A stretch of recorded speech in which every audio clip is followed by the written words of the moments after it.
Hello and welcome to Shakespeare 2020 LA. Shakespeare 2020 LA is the Los Angeles division of the Shakespeare Project 2020, which is a worldwide challenge created by Ian Desher to read the entire Shakespeare canon in 2020.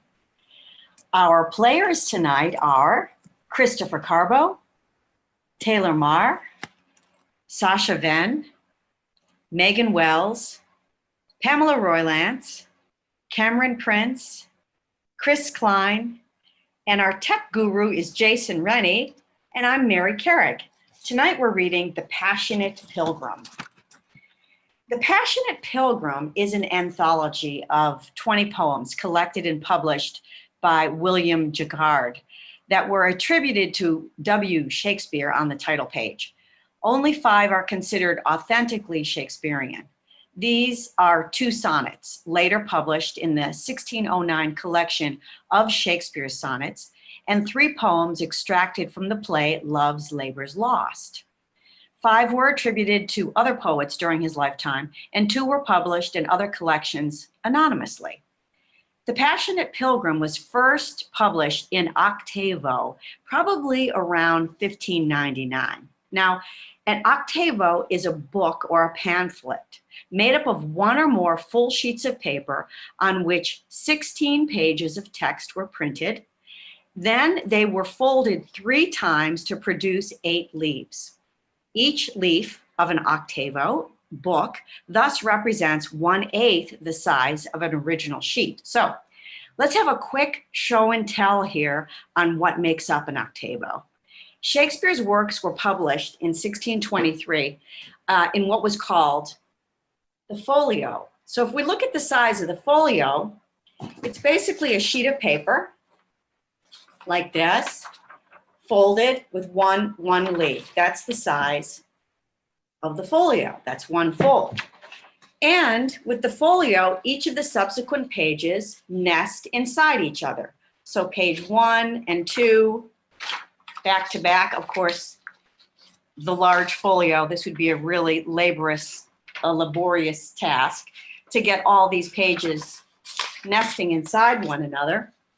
And it was a laborious and time-consuming setting of the letters. And also, think about the condition of the printer's shop at the time. It's rumored that the printer, in addition to having to take each letter, the capitals and the small letters, and line up the printing, that next to the printer's workbench, there was a pail which the printer might use to relieve himself. And this also doubled as a bucket to clean the letters. So you can only imagine the sights and the smells of the Elizabethan printer's workshop. Now, when the touring plays, AKA the plague years, when Hamlet and plays like that went on the road during the plague years. So you've got the folio here. Those went out in what was called a quarto. So you've got the folio, which is 1 fold over, and then you would take that, and that would be folded 1 more time. So that would make 4 leaves. And it's pretty much like actors use today, this type of a size. If I can get on the screen here. So you've got the big folio, reduced, taking it on the road, making it a quarto. Now, when we come to what we're using today, an octavo, which is 8, which is 3 folds, you would just then take the quarto and you'd fold it 1 more time, thusly.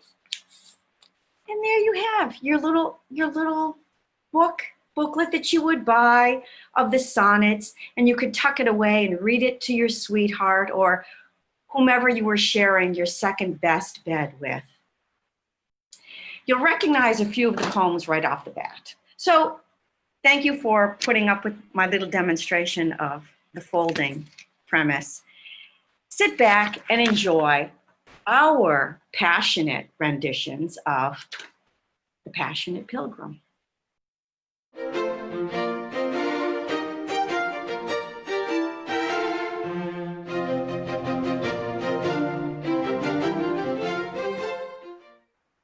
When my love swears that she is made of truth, I do believe her, though I know she lies, that she might think me some untutored youth, unskilful in the world's false forgeries.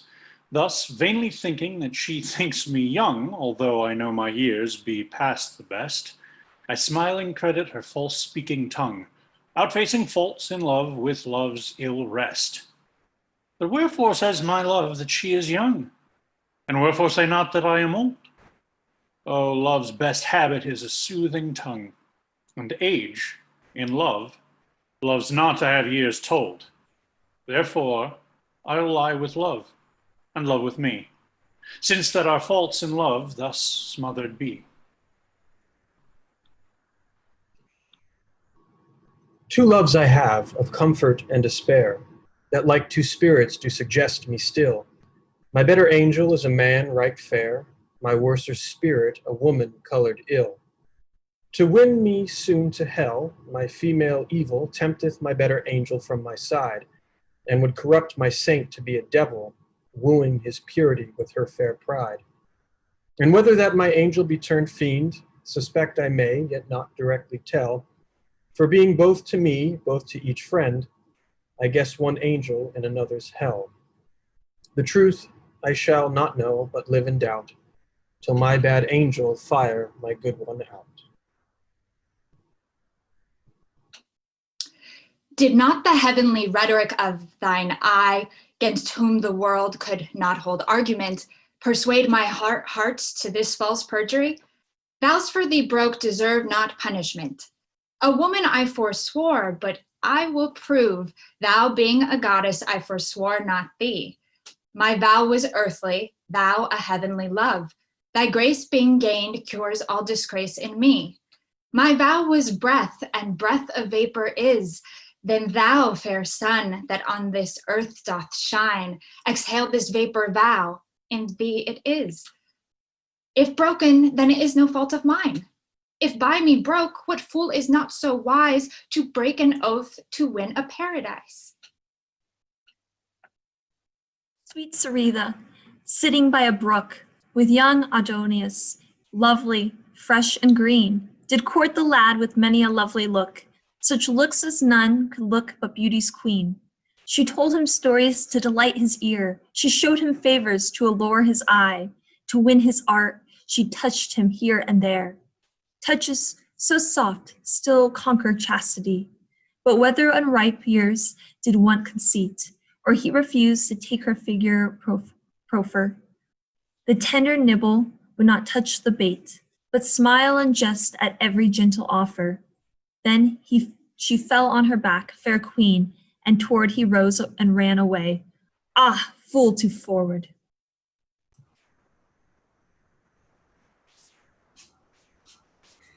If love make me forsworn, how shall I swear to love? Oh, never faith could hold if not to beauty vowed. Though to myself forsworn, to thee I'll constant prove. Those thoughts to me like oaks, to thee like osiers bowed. Study his bias leaves, and make his book thine eyes, where all those pleasures live that art can't comprehend. If knowledge be the mark, to know thee shall suffice. Well learned is that tongue, that well can thee commend.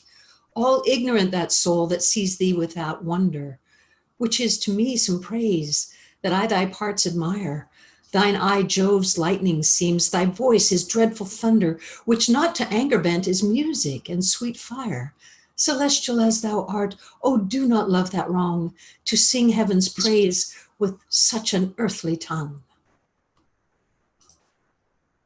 Scarce had the sun dried up the dewy morn, and scarce the herd gone to the hedge for shade, when Cytherea, all in love forlorn, a longing tarriance for Adonis made, under an osier growing by a brook where Adon used to cool his spleen. Hot was the day, she hotter that did look for his approach, that often there had been. Anon he comes and throws his mantle by, and stood stark naked on the brook's green brim. The sun looked on the world with glorious eye, yet not so wistly as this queen on him. He, spying her, bounced in. Whereas he stood, "O Jove," quoth she, "why was not I a flood?" Fair is my love, but not so fair as fickle. Mild as a dove, but neither true nor trusty. Brighter than glass, and yet as glass is brittle. Softer than wax, and yet as iron rusty. A lily pale, with damask dye to grace her, none fairer, nor none falser to deface her. Her lips to mine hath she joined, between each kiss her oaths of true love swearing. How many tales to please me hath she coined, dreading my love, the loss thereof still fearing. Yet in the midst of all her pure protestings, her faith, her oaths, her tears, and all were jestings.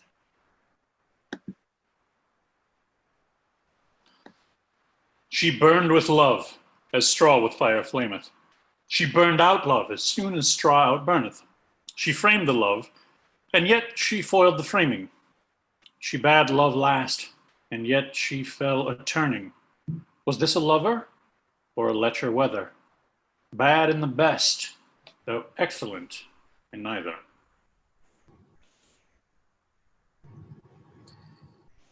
If music and sweet poetry agree, as they must needs, the sister and the brother, then must the love be great twixt thee and me, because thou lovest the one, and I the other.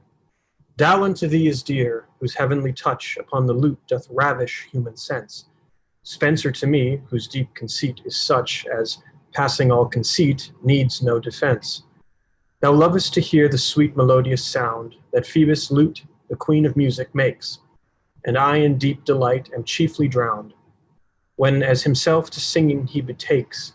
One God is God of both, as poets feign, one knight loves both, and both in thee remain. Fair was the morn when the fair queen of love, paler for sorrow than her milk-white dove, for Adon's sake, a youngster proud and wild, her stand she takes upon a steep uphill. Anon Adonis comes with horns and hounds, she, silly queen, with more than love's goodwill, forbade the boy he should not pass those grounds. Once, quoth she, did I see a fair sweet youth, here in these brakes deep wounded with a boar, deep in the thigh a spectacle of ruth. See in my thigh, quoth she, here was the sore. She showed hers, he saw more wounds than one, and blushing fled, and left her all alone. Sweet rose, fair flower, untimely plucked, soon vaded, plucked in the bud and vaded in the spring. Bright orient pearl, alack, too timely shaded, fair creature, killed too soon by death's sharp sting, like a green plum that hangs upon a tree and falls through wind before the fall should be. I weep for thee, and yet no cause I have. For why thou leftest me nothing in thy will, and yet thou leftest me more than I did crave. For why I crave nothing of thee still. Oh yes, dear friend, I pardon crave of thee, thy discontent thou didst bequeath to me. Venus, with young Adonis sitting by her, under a myrtle shade, began to woo him. She told the youngling how god Mars did try her, and as he fell to her, so fell she to him. Even thus, quoth she, the warlike god embraced me. And then she clipped Adonis in her arms. Even thus, quoth she, the warlike god unlaced me. As if the boy should use like loving charms. Even thus, quoth she, he seized upon my lips, and with her lips on his did act the seizure. And as she fetched breath, away he skips, and would not take her meaning nor her pleasure. Ah, that I had my lady at this bay, to kiss and clip me till I run away.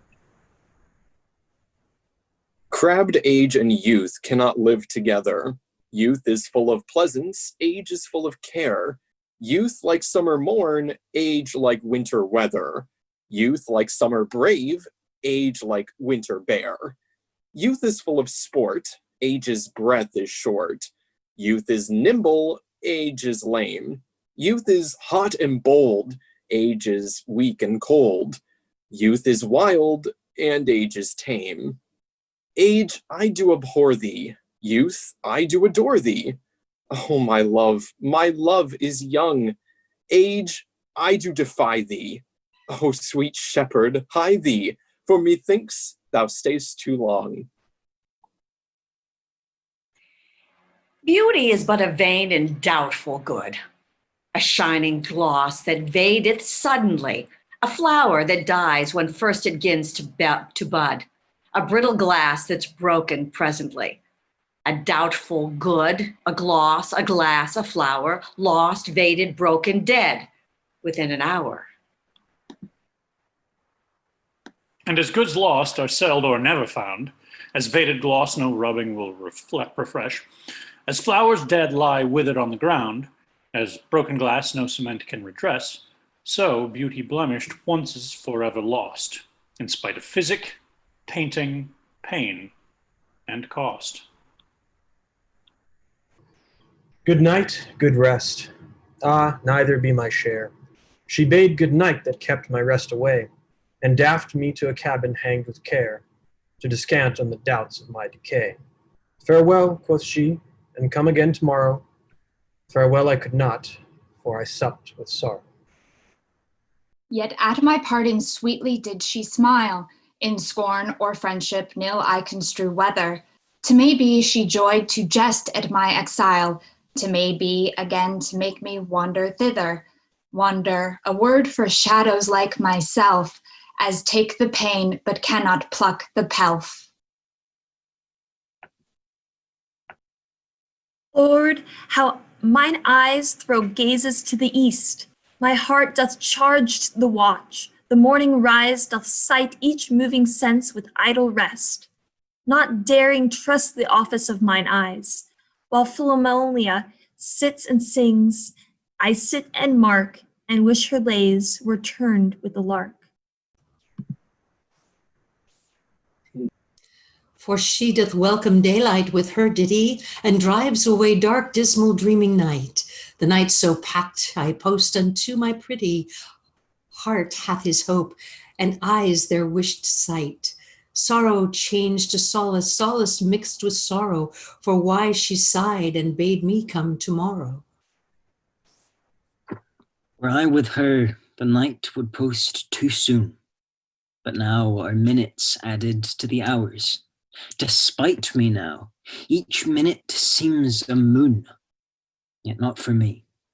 Shines sun to succor flowers.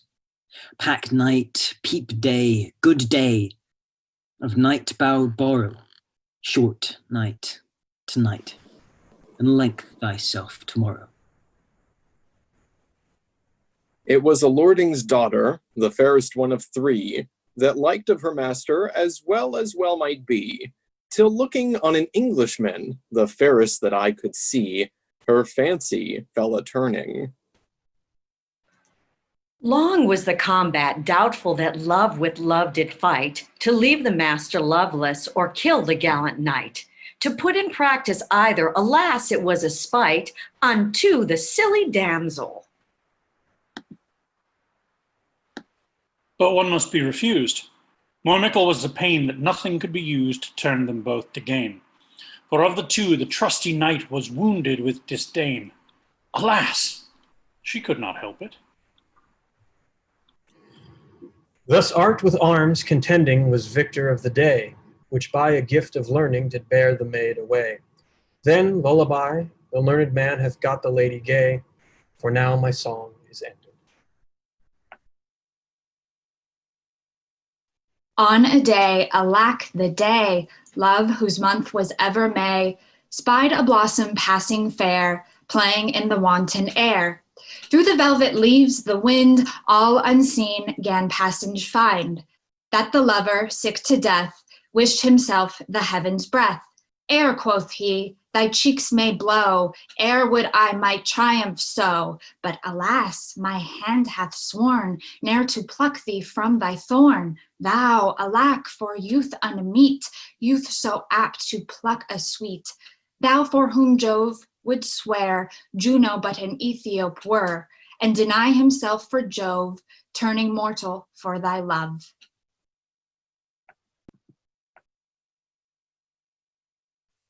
My flocks feed not, my ewes breed not, my rams speed not.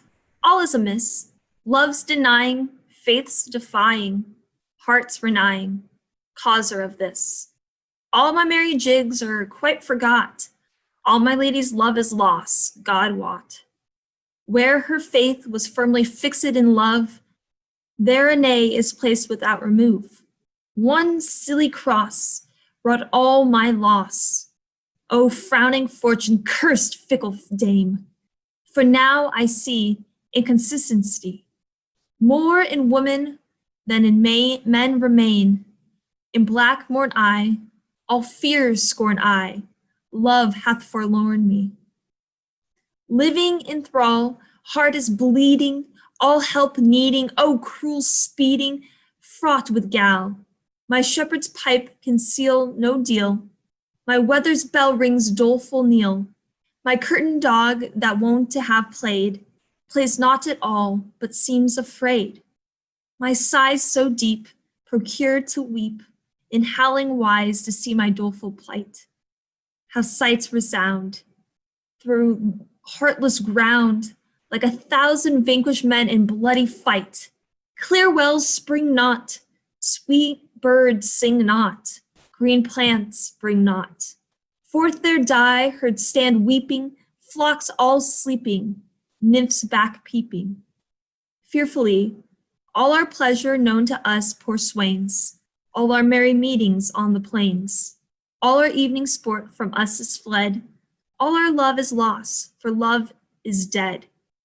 Farewell, sweet lass, thy like ne'er was, for a sweet content the cause of all my moan. Poor Sidon must live alone.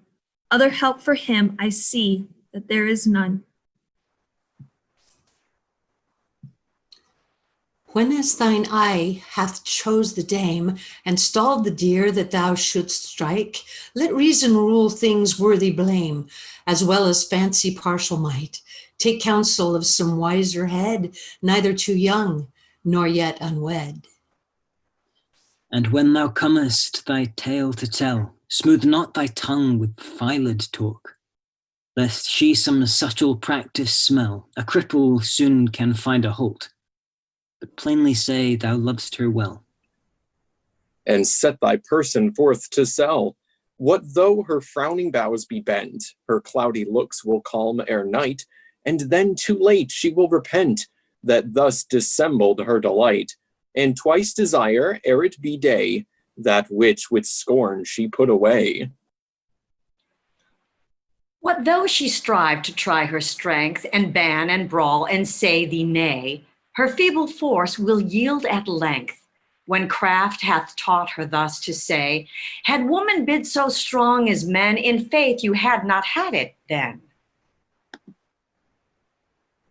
And to her will frame all thy ways, spare not to spend, and chiefly there where thy desert may merit praise, by ringing in thy lady's ear. The strongest castle, tower, and town, the golden bullet beats it down. Serve always with assured trust, and in thy suit be humble true. Unless thy lady prove unjust, press never thou to choose anew. When time shall serve, be thou not slack, to proffer though she put thee back. The wiles and guiles that women work, dissembled with an outward show, the tricks and toys that in them lurk, the cock that treads them shall not know. Have you not heard it said full oft, a woman's nay doth stand for naught? Think women still to strive with men, to sin and never for to saint. There is no heaven by holy then, when time with age doth them attaint. Where kisses all the joys in bed, one woman would another wed. But soft enough too much I fear, lest that my mistress hear my song. She will not stick to round me in the ear, to teach my tongue to be so long. Yet she will blush, here be it said, to hear her secrets so bewrayed.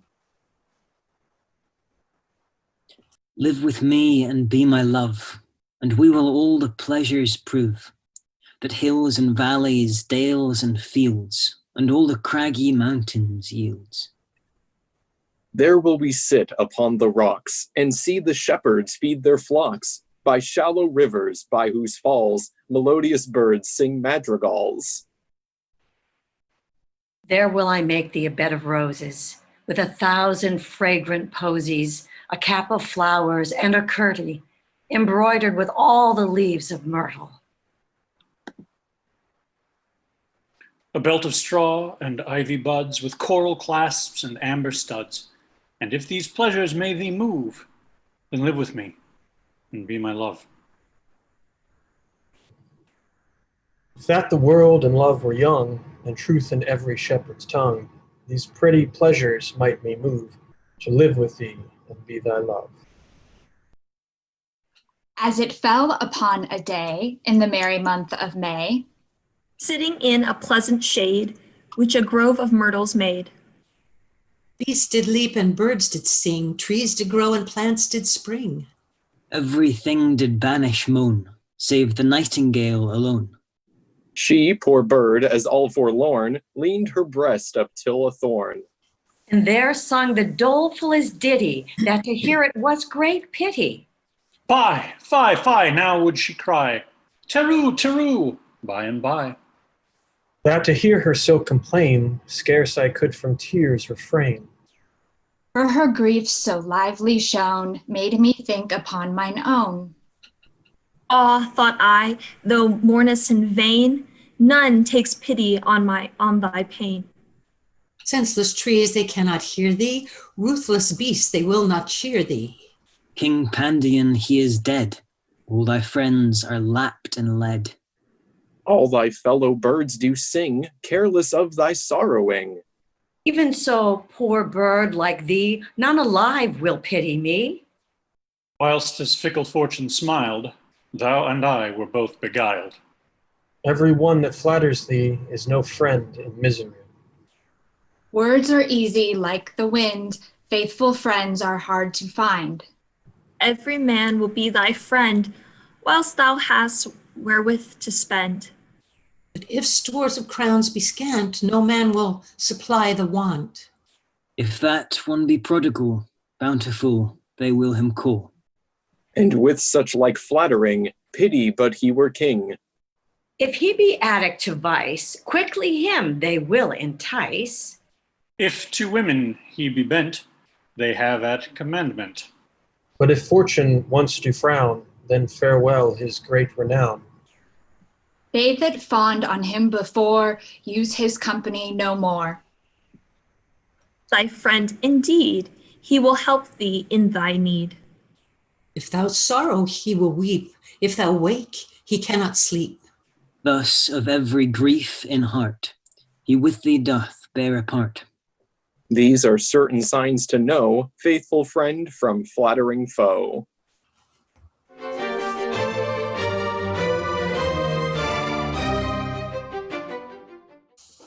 Well, I think we have shades of Timon of Athens coming, which is later in our readings.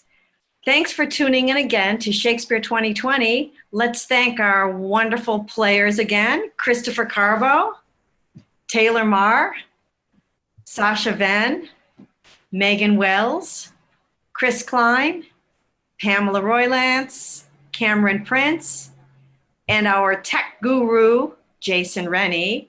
I'm Mary Carrick. Thanks again, and tune in next time for Midsummer Night's Dream. Good night.